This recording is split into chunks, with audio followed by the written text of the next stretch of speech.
इसके अलावा दूसरी तस्वीरें भी आती हैं, जैसे बहुत सारे और ऐसी जगहें हैं। मान लीजिए मैं आपको आज कहता हूं कि एक मंदिर के बाहर भी भीड़ लगी हुई है, किसी दूसरी जगह भी भीड़ लगी हुई है। ये लोग भी लॉकडाउन के नियमों का उल्लंघन कर रहे हैं। इन लोगों के खिलाफ भी कार्रवाई होनी चाहिए। लेकिन आप एक बात याद रखिएगा, कहीं पर लोग इकट्ठा हुए हैं, उन्होंने लॉकडाउन के नियमों को तोड़ा है, ये एक अलग बात है। और किसी मोहल्ले में पत्थरबाजी होने लगे, डॉक्टरों को घायल कर दिया जाए, पुलिस वालों को लहूलुहान किया जाए, तो ये एक अलग बात है। इसलिए इन दोनों बातों को आप एक पलड़े में रखकर नहीं तोल सकते। एक जगह बाकायदा सुनियोजित तरीके से हिंसा हो रही है और दूसरी जगह नियमों का उल्लंघन हो रहा है। और नियमों का उल्लंघन की जब हम बात कर ही रहे हैं, तो अब हम आपको एक वीआईपी शादी में लेकर चलते हैं। वैसे तो आपके पास इस शादी में जाने का निमंत्रण नहीं है, क्योंकि आप में से ज्यादातर लोग आम लोग हैं और इस शादी में आम लोगों के लिए कोई जगह नहीं है। ये वीआईपी शादी है, इसमें सिर्फ बड़े बड़े लोग ही शामिल हो सकते हैं, वो लोग जिन पर देश का कोई कानून लागू नहीं होता। ये भी कुछ दूसरे लोग हैं जिन पर कानून लागू नहीं होते। इसलिए अब हम उस वीआईपी विवाह का विश्लेषण करेंगे जिसके दौरान सोशल डिस्टेंसिंग और लॉकडाउन के सारे वचन तोड़ दिए गए। इस विवाह में कर्नाटक के पूर्व मुख्यमंत्री और देश के पूर्व प्रधानमंत्री जैसे वीआईपी शामिल थे। कोरोना वायरस के दौर में कैसे सोशल डिस्टेंसिंग का पालन करना, इसका उदाहरण पेश करने की पहली जिम्मेदारी देश के ऐसे वीआईपीज पर ही है। लेकिन ऐसा लगता है कि सारे नियम कायदे सिर्फ आम आदमी पर डाल दिए जाते हैं, उसी पर लागू होते हैं और इन वीआईपी लोगों के लिए कोई नियम कानून मायने नहीं रखता। आप सब जानते हैं, भारत अलग अलग जातियों और धर्मों में बटा हुआ देश है और अक्सर हमारी राजनीति भी धर्म और जाति के नाम पर ही चलती है। लेकिन हमारे देश में जो सबसे ऊंची जाति और सबसे ऊंचा धर्म है, उसका नाम है वीआईपी। इसका मतलब होता है वेरी इंपॉर्टेंट पर्सन। अगर आप इस वीआईपी जाति में पैदा हुए हैं तो आप पर भारत का कोई कानून लागू नहीं होगा। आप कुछ भी कर सकते हैं, ना तो आपको लॉकडाउन मानने की जरूरत है, ना ही कर्फ्यू आपको रोक सकता है, और तो और इस दौरान पुलिस भी आपकी सेवक बन जाएगी। आम लोगों को तो पुलिस के डंडे खाने पड़ेंगे अगर वो लॉकडाउन में बाहर निकले तो, लेकिन यहां पर पुलिस आपके सेवक की तरह रहेगी। ये शादी कर्नाटक के पूर्व मुख्यमंत्री एच.डी. कुमारस्वामी के बेटे निखिल कुमारस्वामी की थी, जो खुद एक फिल्म अभिनेता हैं। एच.डी. कुमारस्वामी के पिता और निखिल के दादा एच.डी. देवेगौड़ा भी इस समारोह में शामिल थे। और आप सब जानते हैं, देवेगौड़ा भारत के प्रधानमंत्री रह चुके हैं, यानी ये सब लोग बहुत बड़े वीआईपी हैं। प्रधानमंत्री रह चुके हैं, मुख्यमंत्री रह चुके हैं, इन्हें देश के बड़े बड़े लोगों में शुमार किया जाता है। और ये सब अच्छी तरीके से जानते हैं कि महामारी के इस दौर में सैकड़ों मेहमानों के बीच शादी करना ना तो कानूनी रूप से ठीक है, ना ही नैतिक रूप से इसे सही ठहराया जा सकता। और ये वो लोग हैं जो जब अपनी अपनी कुर्सी पर बैठते थे तो इस देश के लिए, आपके और हमारे लिए नियम कानून यही बनाते थे। ये वो लोग हैं, जब ये मुख्यमंत्री थे कर्नाटक के, तो कानून बनाना इनके हाथ में था, सारी नीतियां बनाना इनके हाथ में था। ये फैसला करते थे क्या सही है क्या गलत है। इनके जो दादा हैं, जब ये प्रधानमंत्री थे तो ये पूरे देश के लिए तय करते थे कि इस भारत देश के लिए क्या सही है क्या गलत है। सारी नीतियां, सारे नियम कानून ये बनाया करते थे, क्योंकि इस भारत देश के सबसे बड़े नेता यही थे प्रधानमंत्री रहते हुए। लेकिन इनमें से एक ने भी कानूनों की कोई परवाह नहीं की। कुमारस्वामी परिवार की तरफ से यह दावा किया जा रहा है कि इस समारोह में सिर्फ 50 से 60 लोग शामिल हुए थे। लेकिन जब हमने इन दावों की पड़ताल की तो शादी में शामिल कुछ लोगों ने ही हमें बताया कि समारोह में करीब 200 से 250 लोग मौजूद थे। अब सवाल यह है कि जब इतने लोग इस शादी में पहुंच रहे थे, तब स्थानीय प्रशासन, कर्नाटक की सरकार, वहां की पुलिस क्या कर रही थी? जिन लोगों ने नियम तोड़ा वो तो दोषी हैं ही, लेकिन जिन्होंने नियमों का पालन नहीं करवाया उनकी भी जवाबदेही तय होनी चाहिए। तस्वीरों में जो लोग दिखाई दे रहे हैं वो एक दूसरे के बहुत आसपास खड़े हैं। ना तो कोई सोशल डिस्टेंसिंग का पालन कर रहा है और ना ही किसी ने फेस मास्क पहना हुआ है। अब आप सोचिए, मास्क पहनना आम आदमी के लिए जरूरी है। देश भर में लोग मास्क पहन रहे हैं, यहां तक कि हमारे देश के प्रधानमंत्री नरेंद्र मोदी जब आपको संबोधित करने के लिए आते हैं तो एक मास्क पहनकर आते हैं। उन्होंने अपने गमछे को ही अपने चेहरे को अपने गमछे से ढका होता है। वो आपसे हाथ जोड़कर अपील करते हैं कि मास्क पहनिए। लेकिन प्रधानमंत्री मोदी की यह अपील एक दूसरे पूर्व प्रधानमंत्री तक नहीं पहुंचती। एक दूसरे पूर्व मुख्यमंत्री तक नहीं पहुंचती। ये लोग टीवी नहीं देखते, ये लोग अखबार नहीं पढ़ते, क्या इन्हें नियम कानून पता नहीं, क्या ये जानते नहीं सोशल डिस्टेंसिंग क्या होती है, क्या कोरोना वायरस के बारे में इन्हें कोई जानकारी नहीं? और अगर है तो फिर इन्होंने ये बात मानी क्यों नहीं? इस विवाह समारोह के दौरान ड्रोन कैमरे से शूट की गई एक तस्वीर का जब हमने विश्लेषण किया तो हमें इसमें करीब 10 फोटोग्राफर्स और कैमरामैन नजर आए। ये कैमरामैन किसी मीडिया संस्थान से नहीं थे, किसी न्यूज चैनल से नहीं थे, बल्कि ये लोग इस शादी की वीडियो रिकॉर्डिंग करने के लिए यहां पहुंचे थे और इस परिवार ने ही इस शादी का वीडियो बनाने के लिए, तस्वीरें खींचने के लिए इन सबको यहां पर बुलाया था। ये देखिए कितने सारे कैमरामैन आपको नजर आ रहे हैं। हमने सबकी मार्किंग की है। 10 तो अकेले कैमरामैन हैं इस शादी में, जो अलग अलग तरीके से इस शादी की तस्वीरें खींच रहे हैं। इतना ही नहीं, सूत्रों के मुताबिक इस समारोह में कुमारस्वामी परिवार के अलावा और भी कई वीआईपीज, बड़े लोग शामिल थे। कुमारस्वामी का बचाव करने वाले लोग तर्क दे रहे हैं कि यह शादी बेंगलुरु में आयोजित होनी थी, जिसमें 10 लाख लोगों को बुलाया जाना था, लेकिन कोरोना वायरस और लॉकडाउन की वजह से इसमें सिर्फ परिवार के लोग शामिल हुए। देखिए कितना बड़ा एहसान किया इन लोगों ने पूरे देश के ऊपर कि 10 लाख लोगों को नहीं बुलाया, सिर्फ 200-250 से काम चला लिया। और शादी का आयोजन भी बेंगलुरु की जगह रामनगर में करवाया गया, क्योंकि रामनगर एक ग्रीन जोन है। ये तर्क दिए जा रहे हैं, यानी इस शहर में कोरोना वायरस का कोई भी मामला सामने नहीं आया है, इसलिए ये शादी यहां करवाई गई। लेकिन ये लोग भूल गए कि बेंगलुरु और दूसरे शहरों से शादी में पहुंचे इतने सारे लोग ग्रीन जोन में शामिल इस शहर के लिए भी एक खतरा बन सकते हैं। जिन गाड़ियों की तस्वीरें आप इस समय देख रहे हैं, इन्हीं गाड़ियों में मेहमानों को भरकर विवाह स्थल पर पहुंचाया गया था। आप गौर से देखेंगे तो समझ जाएंगे कैसे एक एक गाड़ी में कई लोग बैठे हुए हैं। सोशल डिस्टेंसिंग का पालन नहीं हो रहा और बहुत कम लोगों के चेहरे पर ही आपको मास्क दिखाई देंगे। बताया गया है कि इसमें करीब 42 गाड़ियों का इस्तेमाल किया गया था। इसलिए अब सवाल यह भी है कि जब ये गाड़ियां समारोह स्थल पर जा रही थीं, तब स्थानीय प्रशासन ने, पुलिस ने इन्हें रोका क्यों नहीं? अगर पुलिस आम लोगों को रोक सकती है, उन्हें दंड बैठक करवा सकती है, डंडे मार सकती है, सड़क पर घंटों बैठा कर रख सकती है सजा के तौर पर, तो फिर इन लोगों में ऐसी क्या खास बात है कि पुलिस को ये लोग दिखाई नहीं दिए? अब हम आपको एक और तस्वीर दिखा रहे हैं। ये भी कर्नाटक की कलबुर्गी शहर की तस्वीरें हैं। कलबुर्गी में जब आम आदमी सड़क से बाहर निकलता है, सड़क पर लॉकडाउन को तोड़कर, तो कर्नाटक की पुलिस क्या करती है ये आप देख सकते हैं। ये 25 मार्च की तस्वीरें हैं।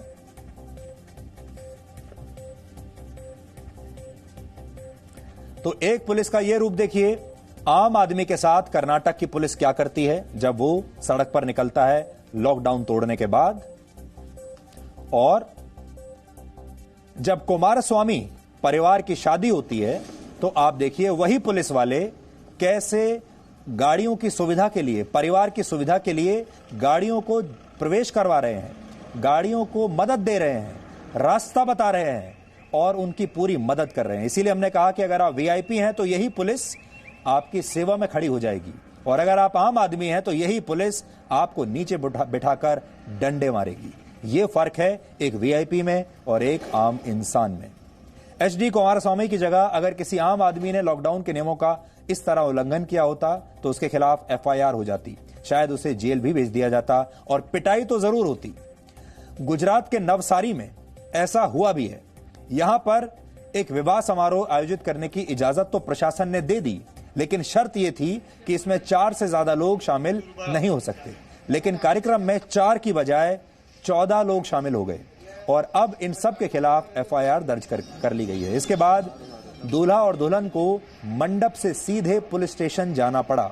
तस्वीरें हम आपको वहीं की दिखा रहे हैं। अब इन सभी लोगों पर एपिडेमिक डिजीज एक्ट आईपीसी की धारा 269 और 188 के तहत एफआईआर दर्ज की गई है। इन धाराओं के तहत महामारी के दौरान नियम तोड़ने वालों और दूसरों की जान को खतरे में डालने वालों को 6 महीने की सजा या फिर जुर्माना हो सकता है। विडंबना यह है कि कर्नाटक के रामनगर की तरह गुजरात का नवसारी भी एक ग्रीन जोन है। वैसे ही ये भी ग्रीन जोन है और कर्नाटक का जो इलाका दिखाया वो भी ग्रीन जोन है। यानी यहां कोरोना वायरस का कोई मामला नहीं है। लेकिन इस बात पर इन लोगों को पुलिस ने कोई रियायत नहीं दी। यानी देश में एक ही जैसा माहौल, एक ही जैसा कानून, एक ही खतरा, और एक जगह पुलिस क्या करती है एक शादी में और दूसरी जगह पुलिस क्या करती है, आपने देख लिया। आम लोगों का आज दिल टूट जाएगा। इसलिए हम कह रहे हैं कि कुमारस्वामी के बेटे की शादी में शामिल हुए तमाम लोगों के खिलाफ इन्हीं धाराओं में मामला दर्ज किया जाना चाहिए।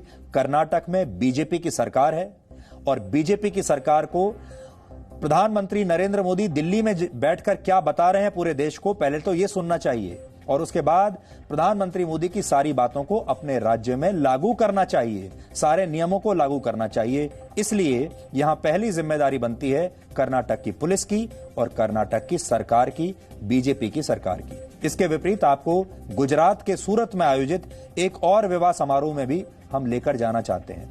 इस विवाह समारोह के दौरान न सिर्फ सोशल डिस्टेंसिंग का पूरा पालन किया गया, बल्कि इसमें बहुत ही कम संख्या में लोग शामिल हुए और दूल्हा और दुल्हन समेत सभी लोगों ने अपने चेहरे पर मास्क लगाकर रखा था। यानी ये जिम्मेदार आम नागरिक हैं इस देश के, और पूर्व प्रधानमंत्री और उनके बेटे के परिवारों को इन लोगों से सीख लेनी चाहिए। ये शादी हो रही है, कोरोना वायरस के समय में शादियां भी कितनी बदल चुकी हैं, परंपराएं कितनी बदल चुकी हैं, ये आपने यहां पर देखा। सोशल डिस्टेंसिंग वाली शादी है, मास्क वाली शादी है, लॉकडाउन वाली शादी है। और ऐसी ही तस्वीरें मध्य प्रदेश के होशंगाबाद से भी आई हैं। इस विवाह कार्यक्रम में भी बहुत कम संख्या में लोग शामिल थे, पूरी तरह सोशल डिस्टेंसिंग का पालन किया गया और सबने चेहरे पर मास्क लगाकर अपनी और दूसरों के स्वास्थ्य की रक्षा की। ये देश के आम आदमी का संयम और संकल्प है, जो नियमों की परवाह करना भी जानता है और अपने साथ दूसरे लोगों के स्वास्थ्य की रक्षा करना भी जानता है। जबकि नियमों का उल्लंघन करने वाले कुमारस्वामी परिवार और उनकी पार्टी के नेताओं की तरह से अजीबोगरीब दलीलें वहां उनकी तरफ से दी जा रही हैं। कुमारस्वामी के करीबियों का कहना है उनके बेटे की शादी आज से 6 महीने पहले तय हो गई थी और यह मुहूर्त ग्रहों और नक्षत्रों की स्थिति देखकर तय किया गया था। इसलिए इस मुहूर्त को और शादी को टालना सही नहीं था और इस शादी में सिर्फ 60 लोग मौजूद थे। इस मामले पर जेडीएस के प्रवक्ता ने जो तर्क दिया है वो भी आपको सुनना चाहिए, क्योंकि ये भी इसी कहानी का दूसरा पक्ष है। वेडिंग 6 महीने पहले डिसाइड की गई थी तारीख को, पूरे ग्रहों को, एस्ट्रोलॉजी को, न्यूमरोलॉजी को डिस्कस करके, और हम लोग चाहते थे कि इस शादी में 10 लाख से ज्यादा लोग आए। 10 lakh, 1 million people we were expecting, और 10 लाख का हम लोगों ने 100 कर दिया, फैमिली मेंबर्स कर दिया, सोशल डिस्टेंसिंग, WHO के गाइडलाइंस फॉलो किए। तो आप देख सकते हैं ये सज्जन कह रहे हैं कि WHO के गाइडलाइंस इन्होंने फॉलो किए हैं। अब आप खुद सोच लीजिए कि कितना बड़ा झूठ है ये। भारत में आज भी ज्यादातर शादियां 2 लोगों की कुंडलियां और ग्रह नक्षत्रों को देखकर ही तय होती हैं, लेकिन कोई देश की स्थिति को नहीं देखना चाहता। शायद इस शादी की तारीख तय करने वाले पंडित भी ये समझने में नाकाम रहे होंगे कि इस दौरान देश पर कितनी बड़ी विपदा आने वाली है। यानी उन्होंने कुंडली देख ली, सही ग्रह नक्षत्रों का जो मेल है वो भी निकाल लिया, कौन सा दिन और कौन सी घड़ी शुभ है ये भी निकाल लिया, लेकिन ये सारे लोग ये पता करने में फेल हो गए कि उस दिन भारत पर कितनी बड़ी विपदा आने वाली है। अगर सिर्फ ग्रहों की स्थिति देखकर अच्छे और बुरे समय का पता लगाया जा सकता है, तो फिर ये शादी तय करने वाले पंडित को कोरोना वायरस की भविष्यवाणी भी उसी समय कर देनी चाहिए थी। कुमारस्वामी न सिर्फ जनता दल सेकुलर के अध्यक्ष रह चुके हैं, बल्कि वो करीब 8 महीने पहले तक कर्नाटक के मुख्यमंत्री भी थे। उनके पिता HD देवेगौड़ा 1996 से 97 तक देश के प्रधानमंत्री थे। यानी ये कोई छोटा मोटा परिवार नहीं है, ये परिवार राज्य और देश दोनों को चला चुका है। लेकिन जब बात अपने परिवार की आई तो इन नेताओं ने नियम कायदों की धज्जियां उड़ा दी, देश के बारे में नहीं सोचा, सिर्फ अपने बारे में सोचा। इस समय सभी राज्यों की सरकारें अपील कर रही हैं कि लोग जरूरी ना हो तो शादी बिल्कुल ना करें, शादी के कार्यक्रमों को टाल दें। बहुत जरूरी हो तो कम से कम लोगों के बीच ऐसे समारोह आयोजित किए जाएं और सोशल डिस्टेंसिंग का हर कीमत पर पालन हो। लेकिन ये सारे नियम सिर्फ देश के आम आदमी के लिए हैं, क्योंकि VIPs पर शायद किसी का बस नहीं चलता। और दुबई जैसे जगह पर, UAE जैसे देश में भी सरकार ने अब नए नियम लागू किए हैं। दुबई में सरकार ने कहा है लोगों को कि अब आप सिर्फ ऑनलाइन शादी ही कीजिए।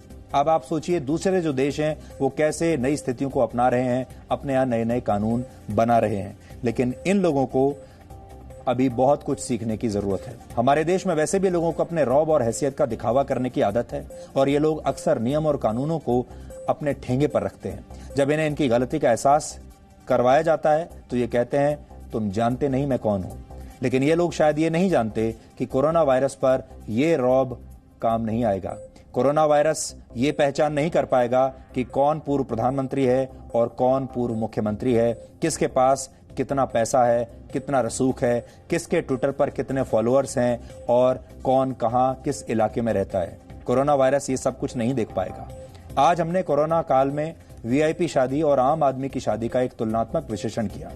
ये विश्लेषण देखकर आप समझ जाएंगे कैसे आम आदमी तो वचनों का पालन करता है, लेकिन देश के बड़े बड़े लोगों को ये वचन निभाने बिल्कुल नहीं आते।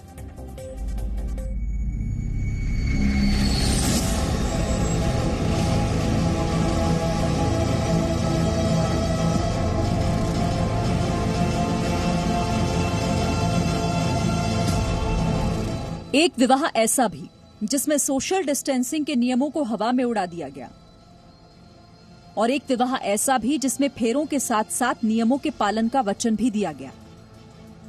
ये एक वीआईपी और देश के आम आदमी की शादी का फर्क है।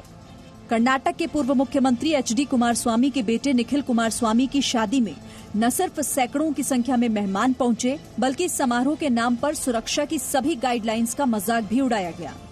कुमारस्वामी के करीबी बार बार दावा कर रहे हैं कि इस विवाह समारोह में सीमित संख्या में लोग मौजूद थे और प्रशासन से इजाजत लेने के अलावा सभी नियमों का पूरा ध्यान भी रखा गया।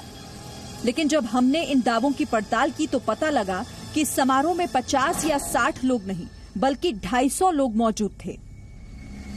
कितने लोग रहे होंगे? 200-250। सब कितने लोग, सब कैसे कैसे, मतलब उसमें गेस्ट कितने थे, आप लोग कितने थे? हम सब कुछ 15 आदमी थे। अच्छा, बाकी के सब गेस्ट थे। 42 गाड़ियों का काफिला, सैकड़ों मेहमान, वीआईपीज की मौजूदगी, एक शादी को शूट करते 10 कैमरामैन और सुरक्षा मानकों की अनुपस्थिति बताती है कि ये शादी नहीं बल्कि लॉकडाउन के नियमों का मजाक था और आम आदमी को मुंह चिढ़ाने वाली हरकत। अब आप देश के आम आदमी का संकल्प देखिए। गुजरात के सूरत में जब इस जोड़े ने परिणय सूत्र में बंधने का फैसला किया तो न सिर्फ नियमों का ध्यान रखा गया बल्कि दूल्हा दुल्हन ने चेहरे पर मास्क लगाकर सबको ये संदेश दिया कि शादी के साथ सुरक्षा भी जरूरी है। ख्वाहिश ठीक है, अच्छे से धूमधाम से शादी की जाए, पर ये महामारी के वजह से हमने बहुत ही शॉर्ट में, मतलब मम्मी पापा और पापा जी, मम्मी जी और बस हम 6 जनों मिलकर ये शादी संपन्न की। जैसे कि ध्यान रखना चाहिए था कि सैनिटाइजिंग का, ग्लव्स का और मास्क का हमने ध्यान रखते हुए सब काम किया। मध्य प्रदेश के होशंगाबाद में भी सोशल डिस्टेंसिंग का पालन करते हुए एक विवाह समारोह आयोजित किया गया।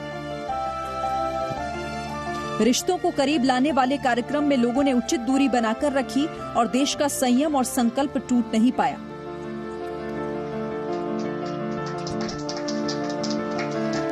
अभी कोरोना चल रहा है तो इसके चलते कुछ कर नहीं सकते हैं। हमारी शादी निकल गई थी तो इस चक्कर में हमें करना पड़ा। और सभी लोगों से निवेदन करते हैं कि वो भी इसका पालन करें पूर्णतः, और लॉकडाउन का पूर्णतः पालन करते हुए, सोशल डिस्टेंसिंग बनाते हुए अपने अपने कार्यक्रम बहुत कम से कम लोगों में करें। बड़े बड़े शहरों के बड़े बड़े लोग भले ही कानूनों और सुरक्षा को ठेंगे पर रखते हों, लेकिन देश का आम आदमी जानता है कि ये नियम कितने जरूरी हैं। उत्तराखंड के अल्मोड़ा के एक गांव में भी एक शादी के दौरान लोगों ने सारी जरूरी बातों का ख्याल रखा और सिर्फ 4 लोग इस शादी में शामिल हुए। कुमारस्वामी के करीबी कह रहे हैं कि पंडितों ने शादी की तारीख लॉक की थी और इसे टाला नहीं जा सकता था। अब आम लोगों से सुनिए कि कैसे वो देश की खातिर अपनी शादियां तक टाल रहे हैं। मध्य प्रदेश के बड़वानी में इस महिला पुलिसकर्मी की शादी 26 अप्रैल को होनी थी, लेकिन देश पर आई विपदा की वजह से इन्होंने इसे टालने का फैसला किया। हाँ, 26 तारीख को मेरी शादी थी, 26 अप्रैल को, जो कि अभी ये कोरोना महामारी की वजह से हम दोनों ने सोचा कि अब पोस्टपोन कर देते हैं। जब ये महामारी का भी इतना भयंकर संकट चल रहा है तो सबसे पहले देश सेवा कर लेते हैं, उसके बाद में जो भी तारीख निकलेगी अगली और महामारी समाप्त होने के बाद करेंगे फिर शादी। हिमाचल प्रदेश के मंडी जिले में नर्स के पद पर काम करने वाली पूजा शर्मा ने भी अपनी शादी इस महामारी को देखते हुए टाल दी, क्योंकि उनके लिए शादी से पहले अपना कर्तव्य था। देश में हजारों शादियां टाली जा चुकी हैं। सैकड़ों लोगों ने अपने फर्ज की खातिर ये फैसला लिया है, तो कई लोगों ने जीवन के इस सबसे महत्वपूर्ण लम्हे को सादगी और सोशल डिस्टेंसिंग तक सीमित कर दिया। ये देश के आम आदमी की ईमानदारी है, जिसकी उम्मीद वीआईपी नेताओं से करना मुश्किल है। लेकिन जब देश का आम आदमी नियमों का उल्लंघन करता है तो उसे सरकारें फौरन सजा देती हैं। गुजरात के नवसारी में नियम तोड़ने पर एक दूल्हा दुल्हन को मंडप से सीधे पुलिस थाने जाना पड़ा। 4 की जगह 14 लोग शामिल हुए तो पुलिस ने इनके खिलाफ अलग अलग धाराओं में एफआईआर दर्ज कर ली। कोरोना वायरस एक बहुत बड़ा खतरा है और इस खतरे को नजरअंदाज करते हुए देश के लोगों की जान संकट में चाहे आम आदमी डाले या फिर कोई वीआईपी, पूर्व मुख्यमंत्री या फिर देश का पूर्व प्रधानमंत्री, सजा सबको बराबर की मिलनी चाहिए। ब्यूरो रिपोर्ट, जी मीडिया।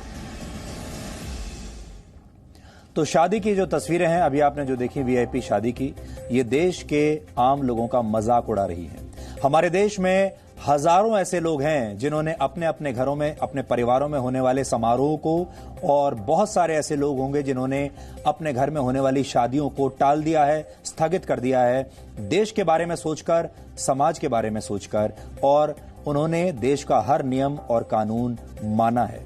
लेकिन आज जो कुछ हुआ और जो तस्वीरें पूरे देश ने देखी हैं, इससे हमारे देश का जो आम आदमी है, जिन्होंने इतनी बड़ी कुर्बानी दी है, आप सब लोग अपने घर में बैठकर जो कुर्बानी दे रहे हैं, उस कुर्बानी पर इन लोगों ने पानी फेर दिया है और साथ ही आज देश के आम आदमी का दिल जरूर टूटा होगा। इसलिए हम ये चाहेंगे कि इस देश के आम आदमी के हितों को ध्यान में रखते हुए, उसके मनोबल को ध्यान में रखते हुए, इस देश में कोई तो ऐसा होगा जो इस परिवार पर एफआईआर दर्ज कर सके, जो इन्हें एक बार 10 मिनट के लिए भी पुलिस स्टेशन बुलवा सके। क्या ऐसा होगा? क्या कर्नाटक की सरकार, कर्नाटक की पुलिस, वहां का प्रशासन ये कर पाएगा कि वो एक पूर्व प्रधानमंत्री के परिवार को, पूर्व मुख्यमंत्री के परिवार को थाने में बुलाए और उन्हें कहे कि आपने नियमों को तोड़ा है, अब आप यहीं बैठिए? ये एक चुनौती